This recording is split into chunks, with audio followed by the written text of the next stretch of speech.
आज हमारे गृह बसंत, गुण गाए प्रभ तुम बेअंत।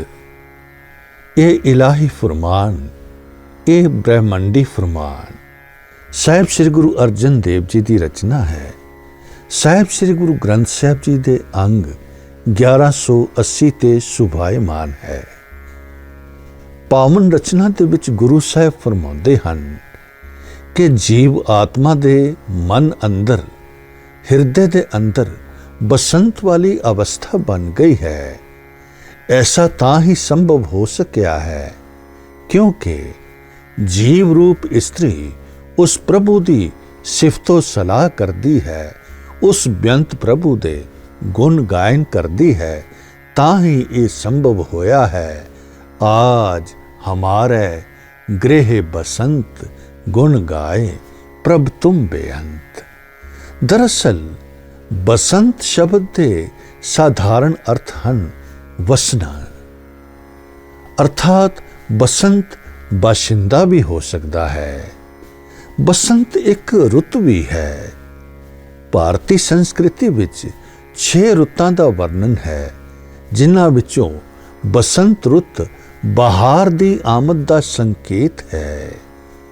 मौसम दे परिवर्तन दे नाल नाल वनस्पत दे विच भी, धरती दे जीवां दे विच भी परिवर्तन आंदा है। दरअसल बसंत परिवर्तन दा नाम है।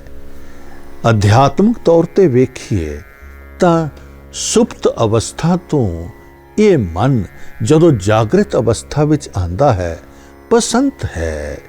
जिथे दुखां दा अंत है, बसंत है, बस अंत है। ये वो स्थिति है जदों पंज तत्व अपना विराट रूप छड़ के, अर्थात पंज तत्तां दे विराट रूप दा अंत है ते खुशियां दा वासा बसंत है। ठंडी मिठी रुत जदों सियाल खत्म हुंदा है, बहार दा मौसम आउंदा है, उस तो बाद गर्मी दी रुत दी आमद दा संकेत है बसंत। बसंत रुत ऐसी है जिसते विच वनस्पत मौल जाती है और इत्थों तक कि इस सृष्टि दे जीव, उन्हां दा मन विकास विच आ जाता है, मन खिड़ जाता है। गुरमत दे विच बसंत की बड़ी महानता है।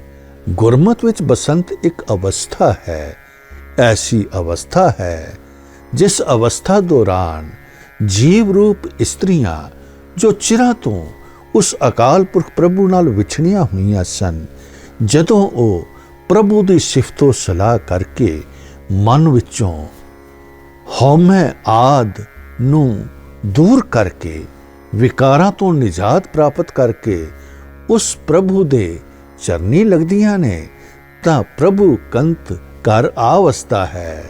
इस अवस्था नूं बसंत कहा जाता है। गुरु साहिबान ने, भगतां ने, महापुरुषां ने रागां विच बाणी रची है, उचारी है। साहिब श्री गुरु ग्रंथ साहिब जी दे विच रागां दी तरतीब अनुसार राग बसंत जो है उसका 25वां स्थान है। साहिब श्री गुरु ग्रंथ साहिब जी दे अंग 1168 तो लैके अंग 1196 तक राग बसंत विच बाणी उचारी गई है। तकरीबन 80 शब्द गुरु साहिबान दे उचारे हुए हैं, जिन्हां विच भगतां दी बाणी भी है। इस तो अलावा 7 अष्टपदियां ते बसंत की वार महल पंजवां दा वी उल्लेख है। सारियां रचनावां दे विच उस प्रभु नाल अभेता दी सुचज्जी जीवन जुगत दसी गई है और बसंत अवस्था वेले किस तरह एहसास होंदा है, की अनुभूति होंदी है, इसका वर्णन है। बसंत राग दा गायन मन नूं मोहन वाला गायन है। बसंत राग ये रागां दा सिरताज मन्निया गया है और राग सब बने बराती, दूल्हा राग बसंत एक अखौत भी है। गुरु ਸਾਹਿਬਾਨ ਭਗਤਾਂ ਤੇ ਮਹਾਪੁਰਸ਼ਾਂ ਨੇ ਇਸ ਰਾਗ ਵਿੱਚ ਬਾਣੀ ਰਚੀ ਹੈ। ਸਾਹਿਬ ਸ੍ਰੀ ਗੁਰੂ ਨਾਨਕ ਦੇਵ ਜੀ ਰਾਗ ਬਸੰਤ ਵਿੱਚ ਉਚਾਰਿਤ ਸ਼ਬਦ ਵਿੱਚ ਜੋ ਸਾਹਿਬ ਸ੍ਰੀ ਗੁਰੂ ਗ੍ਰੰਥ ਸਾਹਿਬ ਜੀ ਦੇ ਅੰਗ 1168 ਤੇ ਸੁਭਾਇਮਾਨ ਹੈ। ਆਪ ਜੀ ਫਰਮਾਉਂਦੇ ਹਨ, ਮਾਹਾ ਮਾਹ ਮੁਬਾਰਕੀ, ਅਰਥਾਤ ਮਹੀਨਿਆਂ ਦੇ ਵਿੱਚੋਂ ਮਹੀਨਾ ਮੁਬਾਰਕ ਹੈ। ਕਿਹੜਾ? ਮਾਹਾ ਮਾਹ ਮੁਬਾਰਕੀ, ਚੜ੍ਹਿਆ ਸਦਾ ਬਸੰਤ।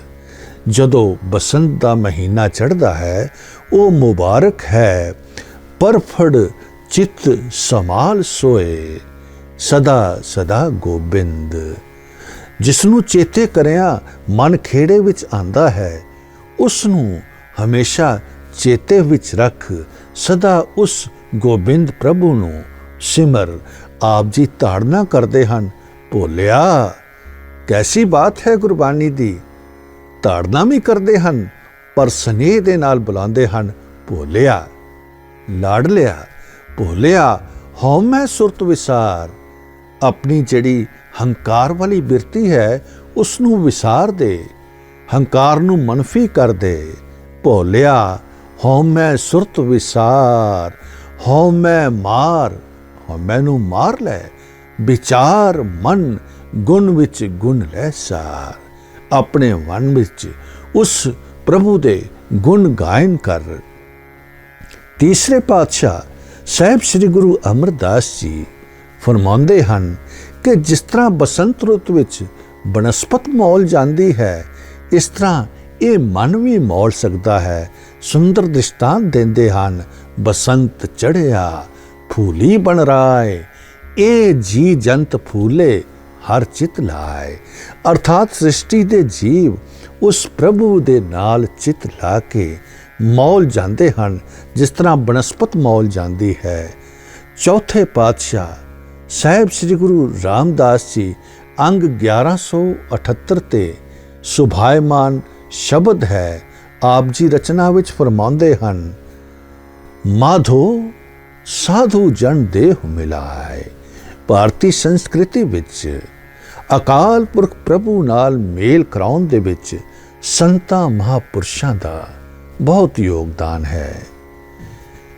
ਕਿਹਾ ਵੀ ਜਾਂਦਾ ਹੈ ਕਿ ਸੰਤ ਉਸ ਪ੍ਰਭੂ ਨਾਲ ਮੇਲ ਸਥਾਪਿਤ ਕਰਵਾਉਂਦੇ ਹਨ। ਸੇਵਾ ਕੋ ਦੋਏ ਭਲੇ, ਏਕ ਸੰਤ ਇੱਕ ਰਾਮ, राम जो दाता मुक्त को संत जपावे नाम। तो साधु जन, संत जन, साधक उस अकाल पुरख प्रभु नाल मेल मिलाਉਂਦੇ ਹਨ। तो ਸਾਹਿਬ ਸ੍ਰੀ ਗੁਰੂ ਰਾਮਦਾਸ ਜੀ ਬੇਨਤੀ ਕਰਦੇ ਹਨ, ਮਾਧੋ ਸਾਧੂ ਜਨ ਦੇਹ ਮਿਲਾਏ, ਦੇਖਤ ਦਰਸ ਪਾਪ ਸਭ ਨਾਸੇ, ਦੇਖਤ ਦਰਸ ਪਾਪ सब नासे, पवित्र परम पद पाए। परम पदवी प्राप्त हो जाती है। पंचम गुरुदेव साहिब श्री गुरु अर्जन देव जी बसंत रुत नूं बड़ा ਉੱਚਾ ਸਥਾਨ ਦਿੰਦੇ ਹਨ। ਉਹਨਾਂ ਅਨੁਸਾਰ ਕਲਯੁਗ ਵਿੱਚ ਵੀ ਬਸੰਤ ਦੀ ਅਵਸਥਾ ਪ੍ਰਾਪਤ ਕੀਤੀ ਜਾ ਸਕਦੀ ਹੈ, ਉਸ ਦਾ ਬੀਜ ਬੀਜਿਆ ਜਾ ਸਕਦਾ ਹੈ। ਆਪ ਫਰਮਾਉਂਦੇ ਹਨ ਕਿ ਕਲਯੁਗ ਹੀ ਇੱਕ ਐਸੀ ਰੁੱਤ ਹੈ ਜਿਸ ਦੇ ਵਿੱਚ ਨਾਮ ਰੂਪੀ ਬੀਜ ਬੀਜ ਕੇ ਇੱਕ ਐਸਾ ਰੁੱਖ ਪਾਰਜਾਤ ਰੁੱਖ ਪ੍ਰਾਪਤ ਕੀਤਾ ਜਾ ਸਕਦਾ ਹੈ ਜਿਸ ਨੂੰ ਅਨੇਕ ਪ੍ਰਕਾਰ ਦੇ ਫਲ ਲੱਗਦੇ ਹਨ। ਦੇਖ ਫੂਲ ਫੂਲ ਫੂਲੇ, ਅਹੰ ਤਿਆਗ ਤਿਆਗੇ, ਚਰਨ ਕਮਲ ਪਾਗੇ, ਤੁਮ ਮਿਲੋ ਪ੍ਰਭ ਸੁਪਾਗੇ, ਹਰ ਚੇਤ ਮਨ ਮੇਰੇ। ਤੇ ਨਾਲ ਹੀ ਹਿਦਾਇਤ ਕਰਦੇ ਨੇ, ਅਬ ਕਲੂ ਆਇਓ ਰੇ, ਇੱਕ ਨਾਮ ਬੋਵੋ ਬੋਵੋ, ਆਨ ਰੁਤ ਨਾਹੀ ਨਾਹੀ, ਮਤ ਪਰਮ ਭੂਲੋ ਭੂਲੋ। ਬਸੰਤ ਹਿੰਡੋਲ ਰਾਗ ਹੈ, ਇਸ ਵਿੱਚ ਵੀ ਬਾਣੀ ਰਚਨਾ ਹੈ। ਪੰਚਮ ਪਾਤਸ਼ਾਹ ਸਾਹਿਬ ਸ੍ਰੀ ਗੁਰੂ ਅਰਜਨ ਦੇਵ ਜੀ ਮਨੁੱਖਤਾ ਨੂੰ ਬੜਾ ਸੁੰਦਰ ਸੰਦੇਸ਼ ਦਿੰਦੇ ਹਨ। ਹੋਏ ਇਕੱਤਰ ਮਿਲੋ ਮੇਰੇ ਭਾਈ, ਦੁਬਿਧਾ ਦੂਰ ਕਰੋ ਲਿਵ ਲਾਇ। ਹਰ ਨਾਮੈ ਕੇ ਹੋਵੋ ਜੋੜੀ, ਗੁਰਮੁਖ ਬੈਸੋ ਸਫਾ ਵਿਛਾਏ।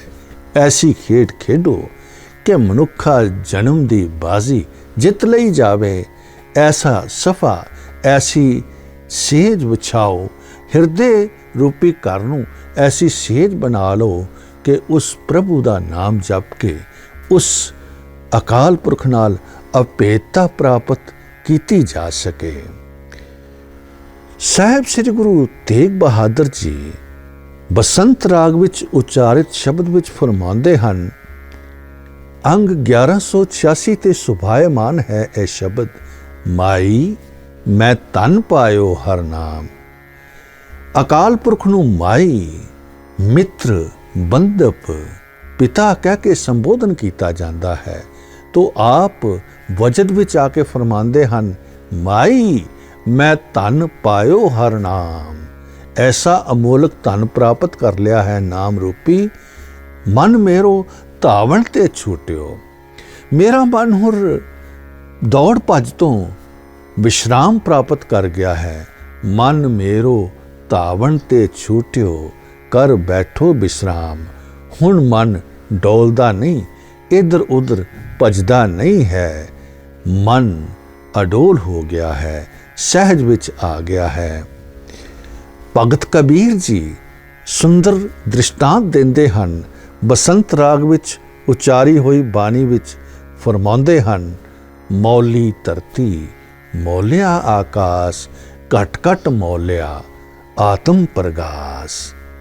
ਸ੍ਰਿਸ਼ਟੀ ਦੇ ਮੌਲਣ ਦੇ ਨਾਲ ਨਾਲ ਹਿਰਦੇ ਰੂਪੀ ਘਰ ਵੀ ਉਹ ਮੌਲ ਗਿਆ ਹੈ, ਕਿਉਂਕਿ ਰਾਜਾ ਰਾਮ ਮੌਲਿਆ ਅਨੰਤ ਪਾਏ, ਜਹ ਦੇਖੋ ਤਹ ਰਿਹਾ ਸਮਾਏ। ਸਾਰੀ ਸ੍ਰਿਸ਼ਟੀ ਦੇ ਵਿੱਚ ਵਿਆਪਕ ਹੋਣ ਵਾਲਾ ਉਹ ਰਮਿਆ ਹੋਇਆ ਰਾਮ ਵੀ ਵਿਗਾਸ ਦੇ ਵਿੱਚ ਹੈ, ਖੇੜੇ ਦੇ ਵਿੱਚ ਹੈ। ਇਸ ਕਰਕੇ ਹਰ ਪਾਸੇ ਖੇੜਾ ਹੀ ਖੇੜਾ ਨਜ਼ਰ ਆਉਂਦਾ ਹੈ। ਭਗਤ ਰਾਮਾਨੰਦ ਜੀ ਆਪਣੀ ਇੱਕ ਰਚਨਾ ਵਿੱਚ ਜੋ ਬਸੰਤ ਰਾਗ ਵਿੱਚ ਹੈ, ਆਪਣੇ ਮਨ ਦੀ ਅਵਸਥਾ ਨੂੰ ਬਿਆਨ ਕਰਦੇ ਹਨ ਕਿ ਮੈਨੂੰ ਕਿਤੇ ਜਾਣ ਦੀ ਕੋਈ ਲੋੜ ਹੀ ਨਹੀਂ ਹੈ, ਮੇਰੇ ਘਰ ਦੇ ਵਿੱਚ ਹੀ ਆਨੰਦ ਬਣ ਗਿਆ ਹੈ। ਹੁਣ ਮੇਰਾ ਜਿਹੜਾ ਚਿੱਤ ਹੈ ਪੰਗ ਹੋ ਗਿਆ ਹੈ।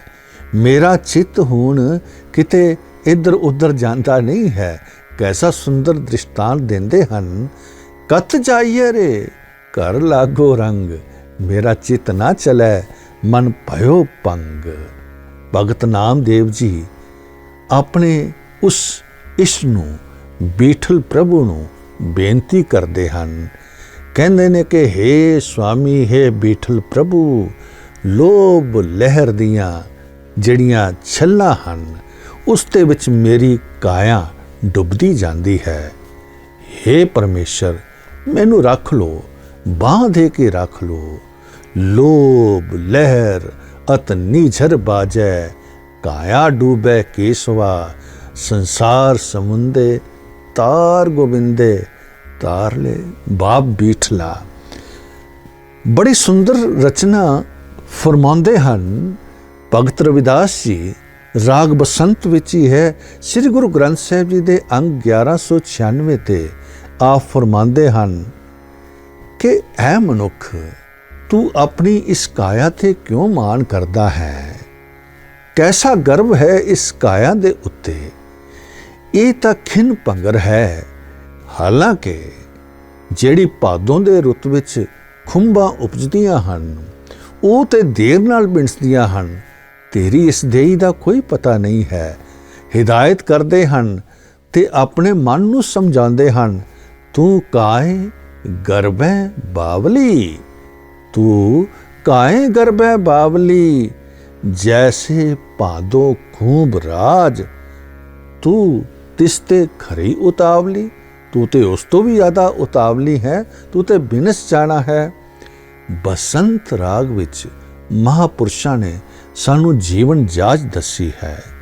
ਜੀਵ ਰੂਪ ਇਸਤਰੀ ਦੀ ਇਹੀ ਅਰਦਾਸ ਹੁੰਦੀ ਹੈ, ਆਵੋ ਸੱਜਣਾ हो देखा दर्शन तेरा राम, कर आपनड़े खड़ी तकां, मैं मन चाओ कनेरा राम।